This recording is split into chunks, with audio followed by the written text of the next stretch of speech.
Hello and welcome back. I'm Arumba. Thank you for joining me. Let's play some more Distant Worlds 2, the United Federation of Planets playthrough.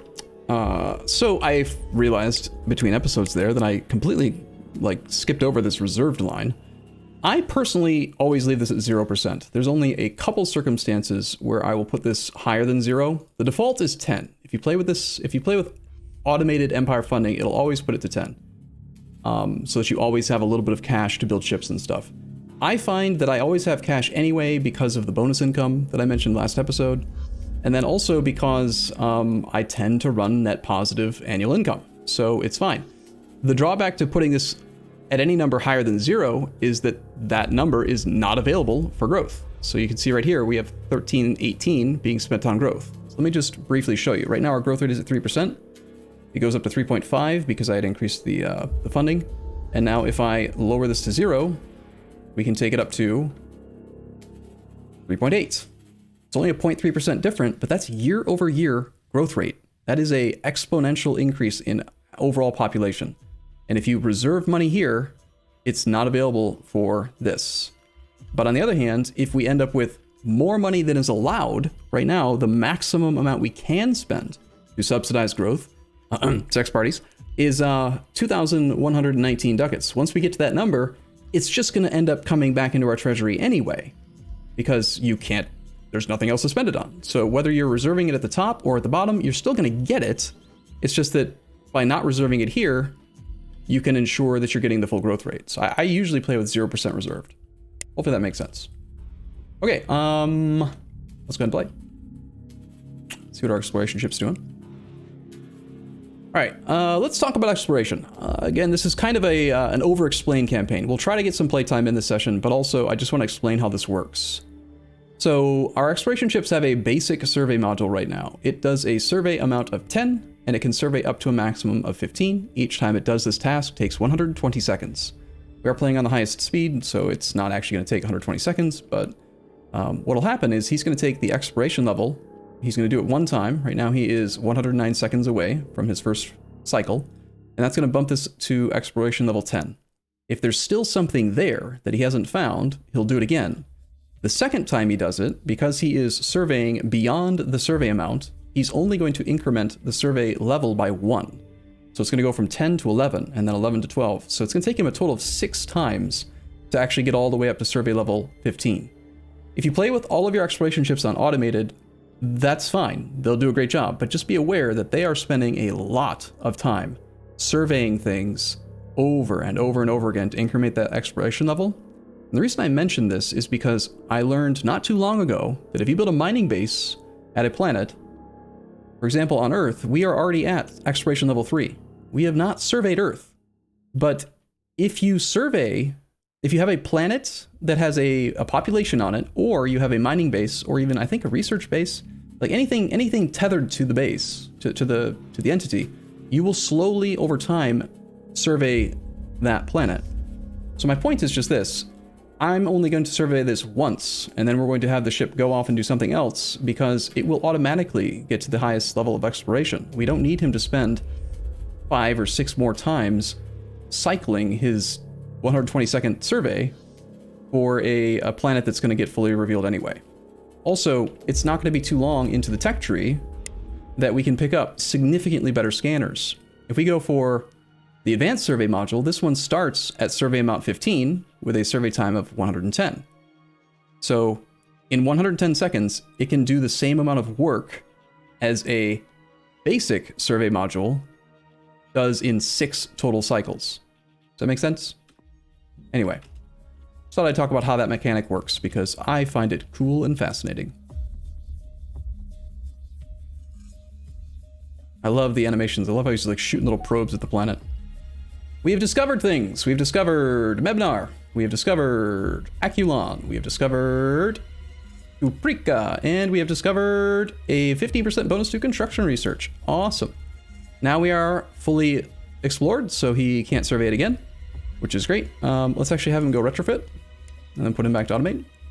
And we definitely want to build a research station here ASAP. We don't necessarily need the Mebnar, Aculon, and Cuprica just yet. I want the research station for research bonuses. So we will build this right away. We probably don't have a research station or sorry, a construction ship available yet, but that's all right. We've also discovered new resources at Earth in the Turvac system, Juraxian Nectar. Hey, we were just talking about how you will automatically explore. So once we got to level 4 exploration, we revealed another resource, Juraxian Nectar, which increases colony development by 2% and gives 1% bonus to population growth. As far as I know, the 1% is not additive with our base 6%. It is a multiplicative thing. So we're not going to see a huge boost, you know, go from like 4 to 5%, for example. But it'll increase growth by a tiny, tiny bit. Do we have a person yet? I usually turn off some of my alerts. Let's turn these back on for now. We do have a leader. Leader's name is Bob. Bob has no traits yet. Bob, the leader of Earth, is giving us some skill advantages. So he's got troop recruitment rate plus 3%, colony happiness plus 5, ship maintenance plus 3. The way that this works is that every character can only have 4 skills, actual skills that they will then improve in over time. So as time goes by, he's learning how to save more money on ships and how to make people happier. Whatever those 4 initial skills are guaranteed locked in for that character's life. If you get bad traits, bad skills, you want to dismiss the leader. It's way, way better to dismiss a bad leader and get good skills that he can level up over time than it is to just keep somebody forever. So these are pretty good. Happiness is great. Ship maintenance is great. Super good. Probably the only other skills that would be better would be all research, maybe hyperdrive research, reactor research, like specific research things that I care about a lot. But we also want to see what his first traits are, because his traits, he's going to get up to 4 traits as well, and they will give him other modifiers to his skills, but it won't change what his 4 actual skills are. Hopefully that makes sense. We don't have any spies yet. We don't have any scientists yet. We just have the Earth spaceport making 14 science per year.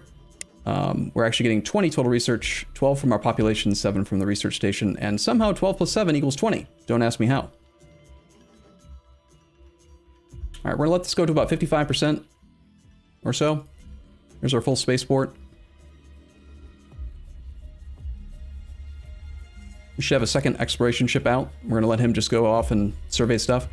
I have observed a weird mechanic where, so there's these asteroids around our capital, right? Around Earth. And they're not explored yet. The AI sort of cheats, and your survey ships kind of know which ones have actual resources, and they will survey those ones first, which is interesting. Do we have a construction ship yet? We do not. We have a construction ship being made on Earth. Actually, there are spaceports here. We're building a couple of freighters first. I'm not really sure why we're making those ahead of our other thing, but it's fine. 2 exploration ships is plenty for right now. Again, we don't have a warp drive, so we can't even leave our starting star. The full system, we want to get this all surveyed down.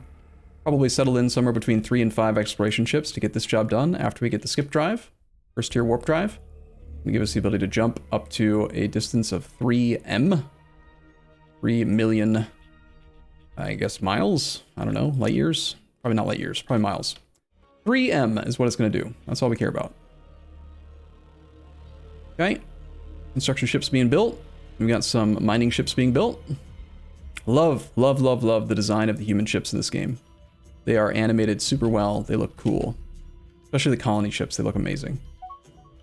We've discovered some hidden items at Earth. We get a 3% scenery bonus from the Rings of Turvac. Cool.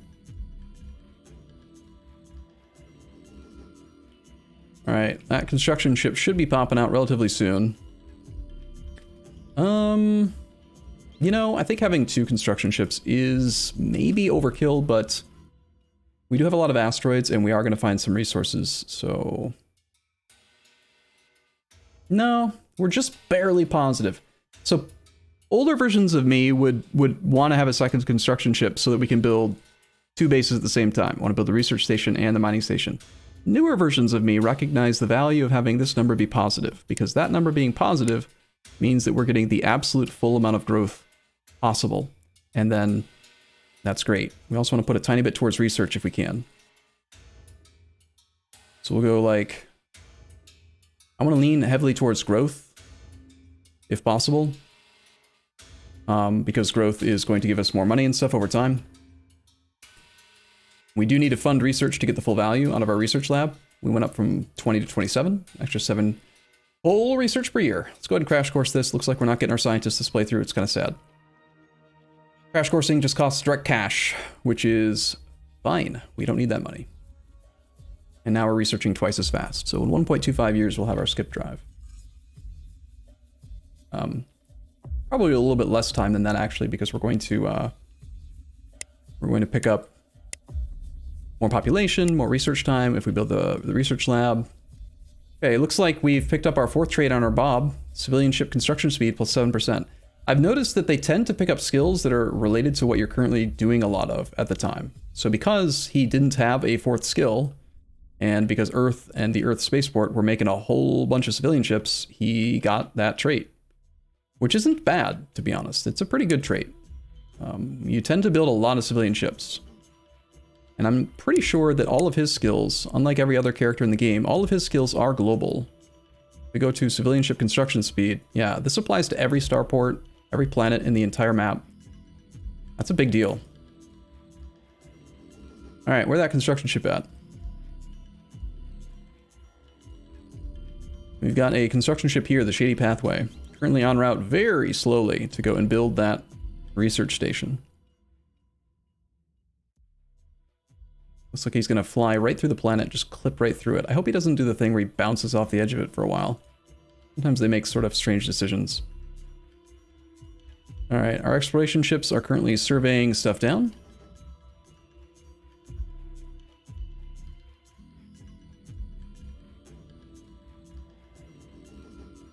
So let me see if I can find an example. So maybe they've already maybe they possibly may have fixed it in a recent patch. New scientist has appeared at Earth.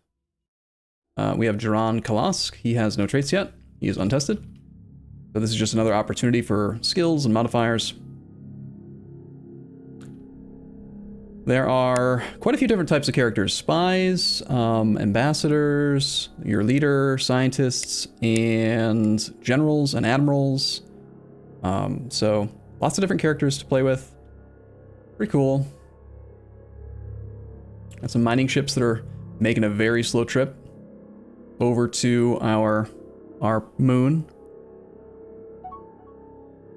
Now that we have the mining ship already, sorry, the construction ship already on its way to make the research station, I'm also going to queue up a mining station here. Just wanted to make sure that he was going to prioritize the research station. Got our first spy. Nothing to spy on. Can't use him for anything yet. One thing that's really cool in this game is that all ships, we currently only have a total of 9 civilian ships, but every single ship gets its own unique name. The Bluff of Turvek, the Shabby Resolution, the Shady Pathway, Sublime Deal. It's kind of immersive. All right, 143 days to go on the early warp field experiments. All right, also on that topic, research-wise, I mentioned at the start, episode 1, that the AI starts with the first column of research. So just to give you an example of how much extra tech they have, it would take us 6.5 years to research early pulse weapons. It would take 6.5 years to get early beam. So 1, 2, 3, 4, 5, 6 techs that we don't have that they do. Another, they also start with skip drive. We don't have armor. We don't have basic target tracking. We don't have basic countermeasures. We don't have basic transport. We don't have basic commerce. We don't have medical. We don't have recreation. They get all of that. It's a pretty significant advantage. After we do our warp field experiments, the next tech that we want to get is, because we are playing with difficult pirates, we're not going to go for the 2nd tier warp drive. We're going to try to get some ion weaponry. We're going to want to get shields and armor, and we'll go from there. We will cross that bridge when we get there. Our ships are so slow. Mine, my little buddies. With your double small mining engines, do the task quickly and bring the resources home. There's our construction ship building that research station. Just like the spaceport, as soon as the research labs are fully constructed, we will immediately start getting the bonus to research. So we want to pay attention to that, because once the research labs are done, we want to change our funding again to capitalize on the full amount. So like right now, we're paying an extra 288 credits per year to get max value out of our research labs. If I don't fund them, we go down from 28 to 20. So the research lab itself still provides the 7 from the station, from our spaceport. It provides a base amount, but you can double it by giving extra money toward it. That's why we are, spending this money here, and it's definitely money well spent. I'm just gonna pay very close attention to this thing and see how those research labs are doing. First mining ship is already on its way back with its relatively small haul. We will do a retrofit very, very soon when we get the skip drive, so we'll probably give them an extra cargo bay at that point. He's not building things in the right order. Build the research labs first, you dummy. The shady pathway. We already have a retrofit. This guy was queued at the very start of the game. And there is hyperdrive tech. And we have a new scientist. Recent events, the research breakthrough, have produced a new scientist, San Mankara. We get some event, or some event that I didn't notice. Oh, hey, look, we have an addict. All research -5, but a bonus to shields and to hyperdrive. I mean, it's only net +1, and then it's going to harm us in every other category. Bye! Goodbye. You are dismissed. Let's see if Bob has picked up a trait. Bob has still no traits. Okay, so I'm going to do a quick number of retrofits on some of the ships, and then go over them with you when we get back. I'll see you guys in the next episode. As always, thanks for watching, and I'll see you soon.